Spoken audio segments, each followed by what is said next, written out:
Yeah, no problem. I was looking you up and everything, and I actually had one big question for you based on what you do, what you've created, and you're big into, first of all your posts are so positive. Everything is all about positivity. You seem to have a very real love of life, which is not something people generally have whenever they're starting into anything fitness related, or at least they bite off more than they can chew. They hate it as they go through it. But there was something in like on your website that was said. What do you think? Do you think social media has greatly decreased our positivity? Like just from comparison and looking at how other people experience life, do you think it tends to create like problems in our own life? Absolutely. And I think it's for a lot of reasons. I think, first of all, not the number one reason, but a big reason, because I think there is no number one reason. It depends on the person. But a big reason is we're just sitting here like this. Forget about what we're telling ourselves about what we're seeing before we even go into that and the stories we create and the meaning we make from the things we see. We're just looking on our phone. And I find myself doing it all the time too. Oh, And I same. have a really positive feed, not just my own account, but my feed is my vision board. So it's really uplifting and stuff like that. But just sitting and staring at a device, that's the first thing. And then the comparison of what is not reality to Mhm. your reality. What Yeah, you're seeing is a snippet. And I've learned by going down some rabbit holes myself that for sure. most of it isn't true. A friend of mine recently just posted something. It looked so good. It was a dinner, two plates, two beautiful meals, two drinks together, no people. I think there might have been two hands. And Matt was a friend of mine who broke up with her boyfriend, who the picture was with, three Oh, days wow. later. And that conversation that they were having at the dinner was not a good conversation. Huh. People would have not known that. So It so looked it great. was so it's all so what you see, what you're saying is like you never know the full story. You never know what goes behind these things. That's interesting though. Cause yeah, you're right. It's Whenever you see anything related to like a vacation or they're with a group of people, there probably is something to it, something Of deep course. to it. I have well, two are 20 now, my boys, Okay. but and then my daughter's 17. Yeah. So I've been watching this in their generation as well. And it's hard enough for someone at my stage to be able to filter through all of it at their age and growing up with all of it. And I went to visit my son 2 weekends ago at his college for parents weekend. And of course, I put a video up, which was great and looked like so much fun. And it was so much fun. But what people wouldn't have known if I didn't put up other things saying this is I was severely, severely sick. I Really? had a Okay. nasty, really bad bronchial infection, which is fine, but no one would have known that. And Hmm. everyone would have been like, she's having the most amazing time. Everything's so perfect in her life. Now she's visiting her son at his great school. Yeah. But we don't want to talk about the things that aren't going well. And I don't care how positive I am and how great my life looks. Every single day, I'm fighting battles that people don't know about, just like you are. Why Hmm. not share them? It's true because I'm sure you wake up with a lot of fear, and for the most part, nobody really talks about that openly. Goes down the road of conversing about actual daily struggles and everything. But yeah, no, you're right. It's especially in this generation and everything. I think it also has an effect on business as well, trying to build a business because me, I'm in my late 20s, but I immediately thought that, when you go on Instagram or go on Facebook, if you want to become a coach of any kind, you have to do the tried and true method of like posting pictures of your body or your fitness and everything. And it's weird. It's like it's just the same pathway that you kind of have to take if you're in this generation of like social media, you Well, know? you don't have to take it. You Yeah. don't have to take it. But people choose to take it. They get sucked in and they lack the awareness and the consciousness to make the choice to do something different. And then there's the fear. What will people think? Will I be Mm-hmm. successful? But the truth is, if you tap into here, Mm-hmm. your heart, and drop out of here, your Mm-hmm. head, and follow what's here, you may not see the results that people see who do the things that they feel like they have to do, but the results will come. And it may take more time, but you're living your passion and your purpose. And that is where happiness comes from. That's it. Do you think do you think that pushing yourself toward that passion and purpose, is there any particular formula that you followed in doing that in your own personal life? Or is it just consistency day in and day out with hard work?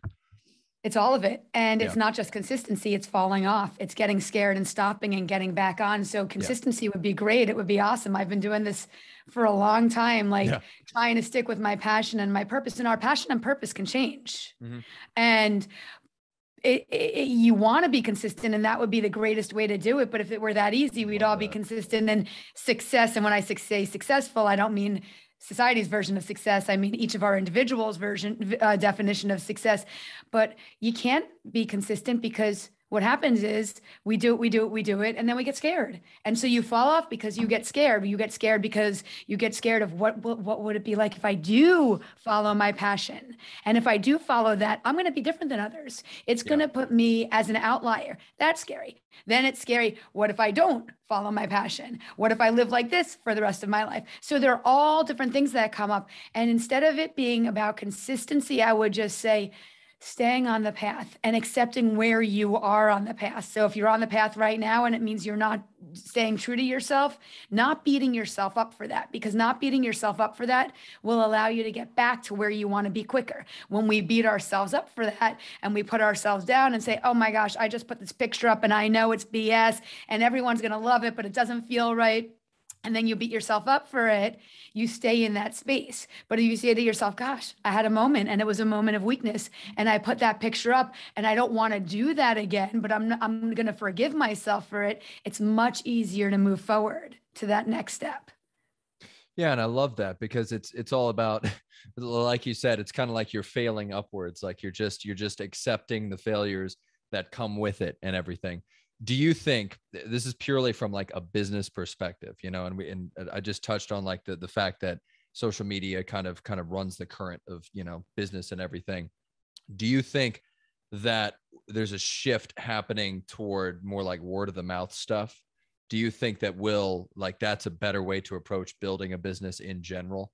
Just like exuding who you are as a genuine person instead of going on social media and posting all this misleading stuff. It's more like making real connections in life. I mean, kind of a dumb question, because of course, yes. No dumb questions, first of all. Yeah. And if it were a dumb question and so obvious, then everyone will be doing it. So I think it's a great question. Yeah. And I think number one, there is a shift happening, not just that shift, but there's a shift towards something more authentic in general. And some people are moving there now and some people will move there in a few years, but it's happening. I also believe that authenticity is always best. Yeah. It may not feel best. It may not feel comfortable. It's scary for sure, but building a business based on relationships, based on servants, like, how can I serve you? What can I do to help you? And maybe it has to, I used to be a realtor, so maybe it has to do with finding you a house, but maybe it doesn't. Maybe it has to do with finding you a plumber. Maybe it has to do with finding you a gym. What can I do to make your life better? Everyone's going to want to work with me if that's what I'm all about. And it is what I'm all about, because I just feel like that's the most accelerated path to living your best life anyway. But authenticity is what it's all about. Yeah. And I mean, shoot, even as I was looking through your posts, I got a kick in the pants. I was like, this is great. I love this shit. Like, it's awesome. Just the positivity, because, as it relates to the fitness side, and I mentioned in the beginning, do you think people often forget, if they're going into trying to change their life physically and everything, do you think they often forget about the mental side of things, the positivity, waking up and developing good habits that kind of indirectly influence how you become better at fitness? You think that's 100%. And I also think, I just want to be clear, positivity, when I talk about positivity, it's not toxic positivity. I'm not saying don't cry, don't be angry, don't have your emotions. Don't have emotions. Yeah. We have to have those. I've been through a lot in life. And if I didn't move through those and feel those things, I couldn't be positive. But it's feeling those things and then saying, what's the spin I can put on it now to help me move forward in life? So I just want to be clear on that. And then in terms of fitness, yes, there are some beautiful bodies out there. No doubt. And I'm fine with my body, but that's not what I'm about. I'm about fitness so that I can feel good here. If my body looks great because of that, That's a byproduct. That's an after effect. Too many people are out there, in my opinion, trying to have these perfect bodies to look good in pictures, but forgetting what the actual fitness does for your mindset, for your endorphins, for your mood, for your overall well-being. I have so much energy in a given day, so much energy. I need to burn some of that off, because even if it's good energy, it can be overwhelming to people. It can come on really strong. So that's really an important part of fitness for me. It's also, it shakes things up. It makes you feel good. It gives you a different lens through which to see things. So focus on the body. That's fine. You wanting to look good on the outside, but nothing looks as good on the outside as feeling good on the inside. And that's what fitness really does. I work out every single day. I love it. I love it. And yeah, you're not the only person to say that too. It's because, I like the way you put it, because a lot of the other people I talk to, they've talked about shifting the focus to a performance-based approach to exercise. And that's from like, athletic trainers and everything. But they're saying the same thing you're saying, just in a different way. It's like they try to make it less about the look in the mirror and more about the how much weight you're lifting, or make it about the goal, the how you feel doing a lift, that kind of thing, And yeah, it's because CrossFitters look amazing and they don't even care what their body looks like. They look incredible, Well, and sometimes it could just be like, I'll have a thing I'm going through during the day at work or something like that. And I'll know that hour that I'm spending on my fitness, I'm going to spend on working through that thing in my mind while I'm working out. So you can use fitness in a lot of different ways. And I mean, it is crucial. And I just want to emphasize, there's nothing wrong with wanting to look good, because when you look good, you feel better about yourself. But all of that is empty if the inside isn't physically fit taken care of. Yeah. Oh, interesting. And I like what you said when you were talking about kind of using it as a way to level off your energy a little bit. That's kind of cool, because that almost makes it, that almost tells you on an internal level that it's like a cathartic experience, that it's like something that is going to relax you a little bit. So it's almost like you're telling yourself to shift the focus, instead of being hard. Yeah. Or even sometimes when I'm like, if I go for a run and I'm pissed off about something going on, I can get that anger out during that run. Think about it, come up with all different scenarios. And by the time the run's done, I've worked through it. That's awesome. That's awesome. What does your workout consist of, like on a weekly basis? You run a lot, you said? I don't run a lot. I ran a marathon, and after that, my knees. But I have a trainer who I've had a trainer for many, many years. People decide to invest their money differently. I don't go out. I don't drink. This is important to me. So I have a trainer. He's amazing. That's awesome. If anyone's looking for a trainer and in this area or virtually. And then the days I do that, that's weightlifting. And then I'll do some form of cardio. And then every single day, no matter what, I take 45-minute to a 2-hour walk. I love that. Oh, wow. That's perfect. Yeah. People are forgetting the whole walking thing. I did too. I talked to somebody who is a bodybuilder and he was all about walking. He was like, walk, you better walk, just walk. I'm like, oh, wow. Okay. So, well, and if you're not like this crazy workout person yet, a walk is amazing for a lot of reasons. I do my meditations on it. I work on it. I make phone calls on it. I put content together on it. And it's a great way to mentally get yourself straight, but also move your body. It's not always about, oh my gosh, I can do this deadlift, or I can do, this amount of squats. Sometimes it's just about getting the chi, the energy moving in your body so you can enhance your mood. We walk around miserable. Do you ever see people driving in the car? Like that's their face. Pissed off. Just absolutely. What are you so angry about? We're in this is a miracle life. I love that. Well, can you tell me about your meditations though? You said that briefly. Is that's what you put yourself through when you go on these walks? You put yourself in that meditative state? I mean, I do a formal meditation every day, like outside of my walk. And that's that's years of the practice and stuff like that. But yeah, meditation is like this buzzword these days. And I think it's a really, really important thing. But I think because it's such a buzzword and people say, when you're meditating, your mind is clear. I was about to ask you about this because I had seen something about this, that's not the case, right? Yeah. No. And that doesn't mean that sometimes you can't have a clear mind. Sometimes you hit that sweet spot where things are just smooth and it's really deep and the meditation is really, really solid in that way. But for most of us, there's so much noise in our head. The meditation is about releasing the noise.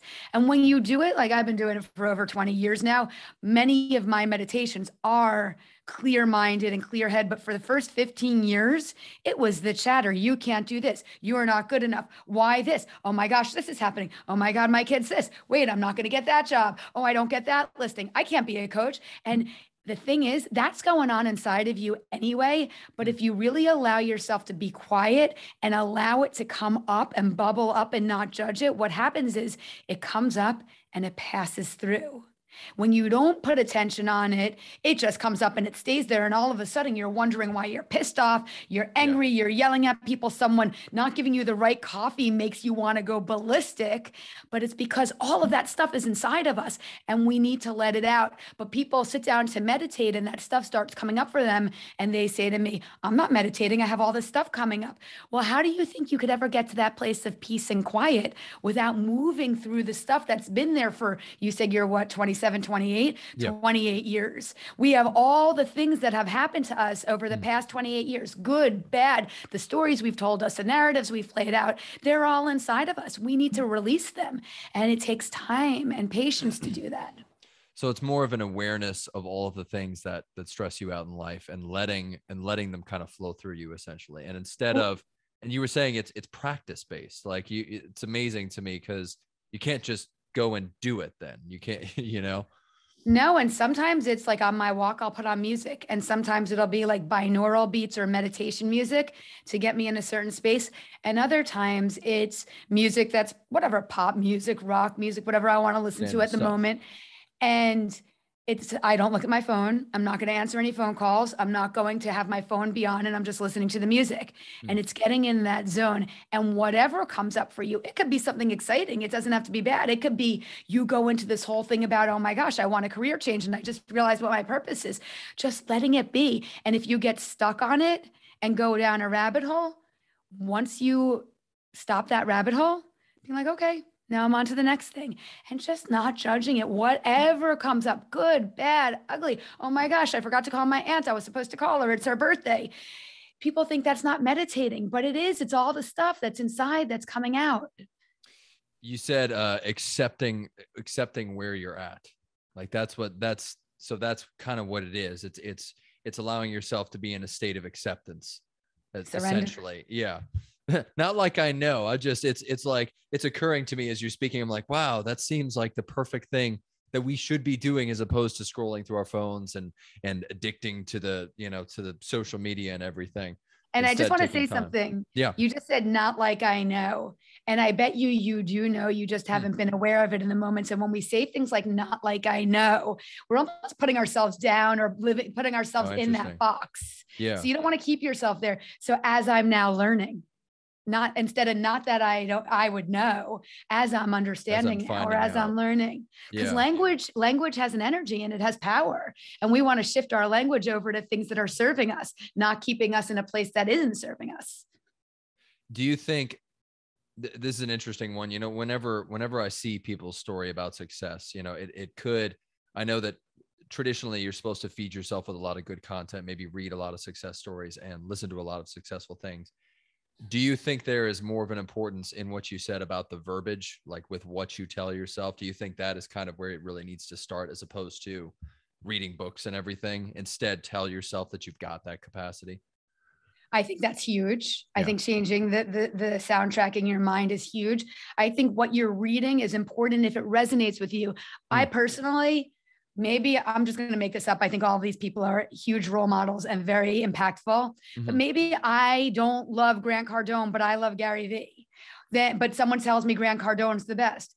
He's not the best for me if I don't like him. So stick with Gary Vee. Find what works for you.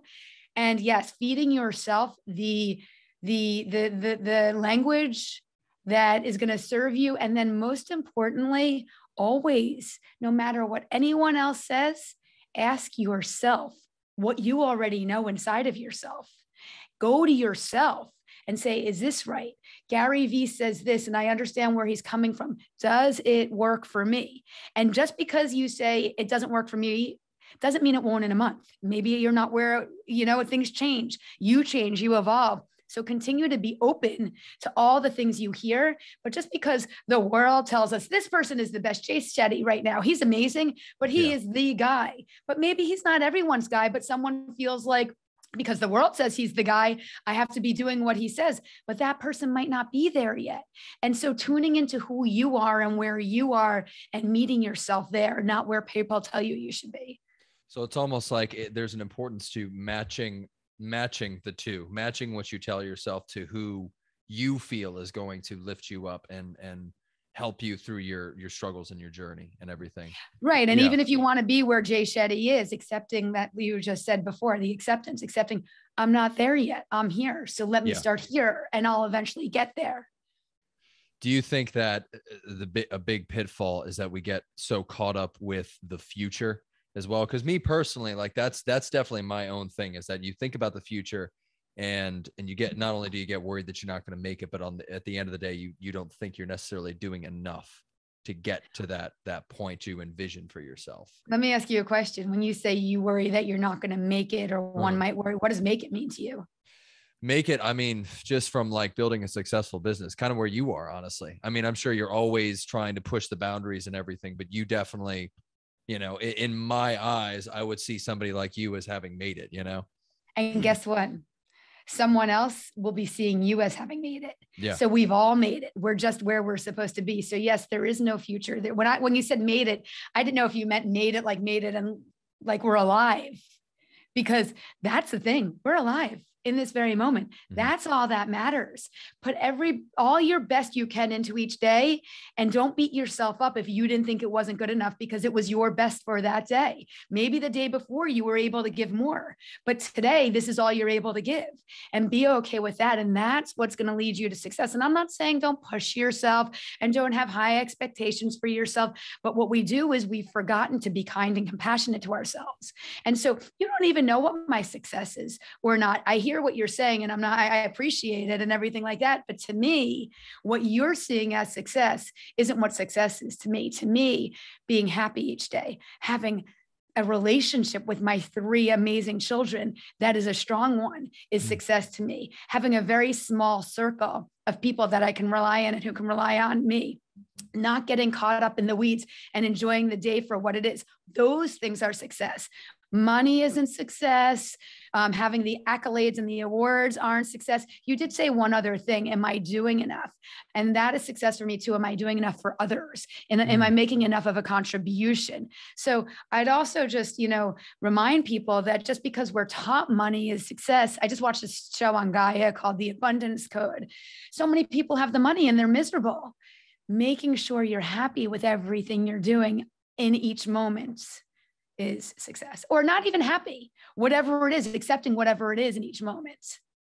It's finding that joy in each moment. And it's definitely, it's funny. Did that focus for you personally, like shift as you kind of worked through your business? Did it start off as maybe like the real traditional definition of success, and then eventually it sort of unfolds before you as you go through it?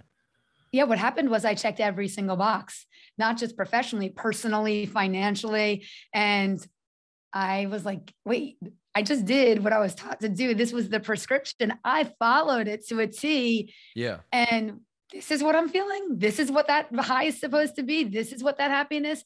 And I didn't like it. So I changed my life, my whole entire life. So it was almost disappointing. Everything. It was almost like you weren't starstruck by it when you got to that point. Well, there were stages. First, it was disappointing, but first I felt like a failure. Wait, what's wrong with me? Everyone else is able to do this and feel this way. Why aren't I? And then it was like, it took me time to realize, wait, most people aren't, number one, but regardless of other people, why does this make me a failure? It just makes me realize that I'm an individual and this doesn't work for me. There's not a one size fits all.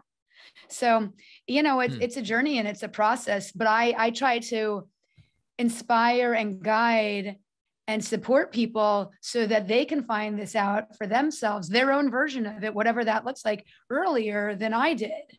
Because we don't have enough people saying, wait, that prescription, grind, push, sabotage yourself, or not sabotage, compromise yourself for the better good of the business is going to make you happy and wealthy, and the wealthy is going to make you happy.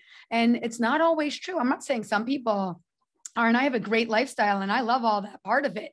But when I wasn't happy inside of myself, none of that other stuff mattered. I had it then too, and I didn't care. And that's still, so that's what makes you special though, is because that's still taught nowadays. It really, I think it's still in there. And I guess, you know, what's funny is that you do talk like Gary V a lot, because I go to his text thing. I get his texts and everything from like Instagram, and it's weird when you see him talk. He texts differently though, because I get the texts and they're very positive. They're like these uplifting, bubbly, gushy texts. And I'm like, this is Gary V. Like who's this guy, you know? So it's funny though. I guess he's similar in that he's found the internal purpose and he's used it to kind of define his success. Maybe that's what I need to learn, and what most people in my generation need to grasp in eventuality, you know? I think a few things for your generation. One is, I think you're right, but I also think it's really hard to do that when you've been brought up on these social apps, which not only they don't encourage that, the stuff that you've been raised on has been seeped into your brain. So now you need to change the neurotransmitters and the synapses. It's not just as easy as saying, hey, I'm Ian and I want to change this, so I'm going to go do it. It's literally going deep into the subconscious mind, which there are things you could do for that too. But it's literally going deep in and changing those things that you've been taught, and those, like I said, stories. And then also, wow. Yeah. It takes time to find our purpose. And like I said, I have 3 kids and, you know, they're not your age, but they're not that far off. Everyone wants something to happen so fast, and it doesn't happen fast. None of it happens fast. You may be doing this and think this is your purpose, but this may be leading you to your purpose. We don't even know where you're going to be in 10 years. If someone told me I'd be doing this 10 years ago when I was a top performing realtor, I would be like, that's cool and stuff, but I don't think so. Not happening. You have so much time ahead of you. Just enjoy. And I think you are ahead of the game and ahead of a lot of people in your generation by what you're doing, but the words you're speaking right now, you're getting it. You may not have translated it into your everyday life, or you may have, I don't know, but you're getting it. Well, yeah, I have my parents to thank for that. So, you know, no, you have you to thank for that. Yeah, that's true. That's true. But it is funny though. I think, you know, for me personally, and for maybe other people and my friends and everything, you're right in that we don't often see the good things surrounding us and that kind of thing. And it's funny because I do feel genuinely happier when you just kind of sit down and, in my own way, it's, you know, thinking about the blessings you have in your life and realizing that is kind of the push and the drive that you have, the passionate parts of your life that kind of bring you to that point. So yeah, I mean, it's interesting. I'm sure it differs from person to person, but like just understanding the multiple blessings we have is probably where we need to be most of the time, mentally speaking. So, I mean, even this right now is a blessing. I'm so excited. It is. No, it's fantastic. I'm like soaking all this shit up. It's awesome. I'm going to walk out of here like with a pep in my step now. It's great. I love it. So, yeah. But yeah, no, it's been nice tuning into your TED Talk. It's awesome. I love it. No, but I see what you're saying though. It's kind of for anybody trying to build a business where we're obsessed with what you said. You said we want it to happen now, and we don't understand that it's going to take time, and that maybe God will completely switch it up on us and take us down a different road. And you bring in a lot of faith into what you do, right? With the Pam Christian group and everything. I mean, it's all about faith, everything. Yeah. And I was actually just telling my daughter this. We have to, I mean, if we don't believe it, how can it happen? So I believe whatever's happening, there are ups and downs, but they're all taking me to a place that I'm meant to go to. And, you know, the universe doesn't disappoint.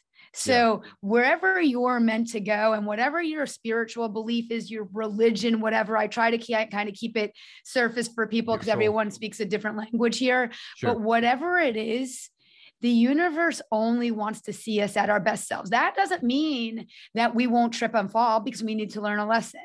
But when we get caught up in that lesson and say, what's wrong with me? Why is this happening to me? Oh, I must deserve this. Or why do I deserve this? We get so caught up in the thing that's happening rather than stepping outside of it and saying, what is this? How is this serving me? What am I supposed to learn here? Why is this happening? And then taking from it and moving forward, where we just beat ourselves up or think there's something wrong with us because of it. Faith is everything. You have to have a trust, not just in your higher self. When I didn't say a higher purpose, I say your higher self, because we live as our lower self most of the time. We live in the negativity. We live in the lack. We live in the scarcity. You know how like you'll be contemplating doing something, and you'll have the voice saying, "You're drunk, Mikey. You can't do this. You're not good enough." The No. good, bad angel. Yeah. And then you have the good one. The good one is your higher self. And the bad one isn't necessarily here to hurt you. It's trying to protect you. It's your ego. It thinks it's protecting you. But the good voice, the angel, whatever you want to call it, your leader within, that's the one to follow. But that's the scary one because it's the risky one. It's where you're taking a chance. And what if I fail? What if I succeed? Yeah. Yeah. Yeah. That's interesting. And I never thought of it like that. It makes sense when you say that, though, because it is, do you think so it's easier to listen to that ego voice as opposed to, and I like what you said when you said it's hard to listen to the other side because you are exposed almost.